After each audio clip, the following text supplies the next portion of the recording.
Madam ఎలా ఉండబోతుంది Jubilee Hills by elections అయితే బాగా భారీగా ఉత్కంఠ నెలకొంది. ఎందుకంటే నవీన్ యాదవ్ 10 మందిలో తిరుగుతున్నాడు. ఈ మధ్య కాలంలో ప్రజల మధ్యలో ఉంటున్నాడు.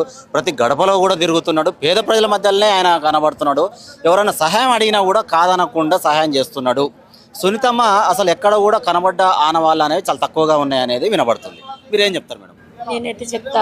ఫస్ట్ మాగంటి గోపీనాథ్ అన్న స్వర్గస్థులైన కారణంగా ఎలక్షన్స్ జరుగుతున్నాయి, కానీ మాగంటి గోపీనాథ్ అన్న జూబ్లీహిల్స్కి సేవ చేసింది చాలా ఎక్కువ. ఎందుకంటే ప్రతి గడప గడపకెళ్ళిన ప్రతి ఆడబిడ్డ కూడా మాగంటి గోపీనాథ్ అన్న అంటే గోపన్న అంటే మా ఇంటి కొడుకు లెక్క వాళ్ళు అభిమానిస్తాన్రు. సునీతమ్మ అంటే బాధలో ఉంది, వాళ్ళ కూతురు కాలికి దెబ్బ తాకినా కూడా ఆ పాప కూడా క్యాంపసింగ్ చేస్తుంది, మనం చూస్తున్నాము. మరి అక్క కూడా తిరుగుతుంది.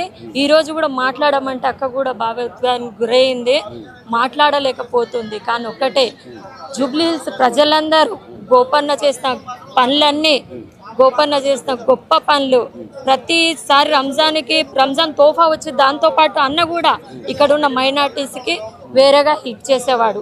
అట్లా చెప్పుకుంటూ పోతే చాలా మంచి పనులు చేశాడు. అట్లానే 10 సంవత్సరాలలో జూబ్లీహిల్స్లో డెవలప్మెంట్ కూడా చేసిండు అన్న. కాబట్టి మాగంటి గోపీనాథ్ అన్న వల్ల సతీమణి సునీత గారు గెలుస్తారు కంపల్సరీ. గెలుపు అనేది తథ్యం బీఆర్ఎస్ది. కేవలం ఇక్కడ మెజారిటీ కోసమే చూస్తున్నాము. ప్రతి గడపకెళ్ళి నవీన్ యాదవ్ అన్న తిరుగుతాండు అనేసి మీరు అంటారు, కానీ తిరుగుతే ఓట్లు రావు. ఇప్పుడు 22 మంత్స్ అవుతుంది కాంగ్రెస్ పార్టీ గెలిచి. 22 నెలల్లో వాళ్ళు చెప్పిండ్రు 4,000 కోట్ల రూపాయల మైనార్టీకి బడ్జెట్ ఇస్తాము చెప్పిన. ఇంకా 1000 కోట్లు కూడా మేము అధికంగా ఇస్తాము కావాలంటే అన్నారు. కనీసానికి 1000 కోట్లు కూడా ఇప్పటి వరకు మైనార్టీస్ మీద ఖర్చు పెట్టలేదు. అటువంటప్పుడు హామీలు ఇవ్వడం ఎందుకు? ఇచ్చిందే 420 హామీలు, 6 గ్యారంటీలు, అవి నెరవేరవు. అందరికీ తెలుసు. తెలిసిన తర్వాత కూడా ఏదో మైమరిచిపోయి ఊర్లలో ఉన్న ప్రజలు 1-2 డిఫరెన్స్ తోటి గెలిపించిన తర్వాత నన్ను ఇచ్చిన మాట నిలబెట్టుకోవాలి కదా. స్కూటీలు అని చెప్పినావు, పాపం అమ్మాయిల ఓట్లు లూటీలు చేసినావు. 2500 అన్నావు మహిళలకు, ఇవ్వలేదు. 4000 పెన్షన్ అన్నావు, ఇవ్వలేదు. ఓ తుమ్లో షాదీ ముబారక్ లేరు, 1 తోలా సోనా దేతమ్మాయి అన్నారు. వీళ్ళందరూ 1 తోలా సోనా వస్తుంది అనుకున్నారు. అది పెళ్లి చేసుకున్న షాదీ ముబారక్ చక్కలే బాన్స్ అవుతున్నాయి వచ్చినప్పుడు. అంటే ఇప్పుడు అర్థమవుతుందా కాంగ్రెస్ పాలన ఎట్లున్నదంటే చేతులేసి దండం పెట్టేటట్టున్నది ప్రజలకు. ఇప్పుడు మళ్ళీ ఇప్పుడు బీఆర్ఎస్ ఇక్కడ ఎట్లా కన్నా గెలుస్తుంది. ఎప్పటి నుంచో తెలంగాణ ప్రజల మధ్య అయినా సరే, 2 తెలుగు రాష్ట్రాల్లో అయినా సరే ఒకే ఒక మాట ఏమి వినబడుతుంది అంటే కాంగ్రెస్ అని చెప్పేసి ముస్లింలను కలుపుకునే ప్రయత్నం చేస్తూనే ఉంటారు. ఇది కాంగ్రెస్ కాదు, కాంగ్రెస్ అని చెప్పేసి. ఈసారి ముస్లింల సపోర్టు ఎలా ఉండబోతుంది బీఆర్ఎస్కి? ఎందుకంటే కాంగ్రెస్ అంటే కాంగ్రెస్కే మద్దతు అనేది వినబడుతుంది. దాని అర్థం అదే వస్తుంది. ఎలా ఉండబోతుంది ముస్లిం? నేను ఒకటి చెప్తా, 99% ముస్లిమ్స్ మొత్తం హైదరాబాద్లో ఉన్నారు. మీరు ఎలక్షన్స్లో చూసిండ్రు కదా, మొత్తం హైదరాబాద్ మొత్తం బీఆర్ఎస్ పార్టీనే గెలిచింది కదా.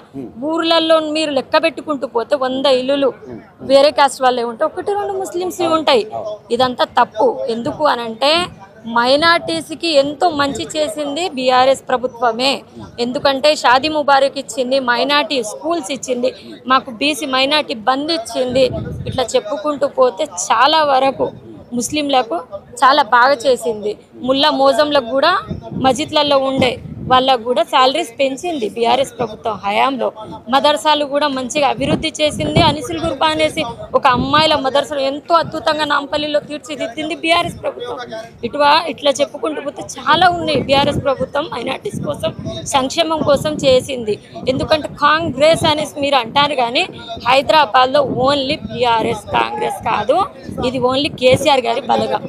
గతంలో కూడా నవీన్ యాదవ్ గారు ఎంఐఎం పార్టీ తరఫున పోటీ చేయడం జరిగింది, ఓడిపోవడం జరిగింది. ఆయన మద్దతు కూడా అప్పుడు తీసుకోవడం జరిగింది. అంటే ఇప్పుడు అసదుద్దీన్ ఓవైసీ అంటే తెలంగాణ మొత్తం కావచ్చు, ఆయన మా ముస్లిం కమ్యూనిటీకి సంబంధించిన వ్యక్తి.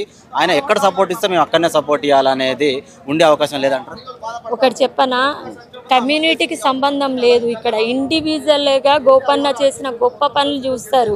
కమ్యూనిటీ పక్కన పెట్టేసి మనం తెలంగాణ వాళ్ళము ఒక కమ్యూనిటీని చూసి ఓటేయాలంటే ఈరోజు తెలంగాణలో మొత్తము తెలంగాణ బిడ్డలు ముస్లిమ్సే లేరు. మైనార్టీస్ ముస్లిమ్స్ కలిసిమెలిసి బతుకమ్మ కానీ, రంజాన్ కానీ, క్రిస్మస్ కానీ అన్ని వేడుకలు జరుపుకుంటాం. కమ్యూనిటీస్ ఇక్కడ ఏం నడవవు. ఇక్కడ గోపన్న చేసిన అభివృద్ధి, కేసీఆర్ గారి చేసిన గొప్ప పనులు చూసి ఓటేస్తారని నా నమ్మకం.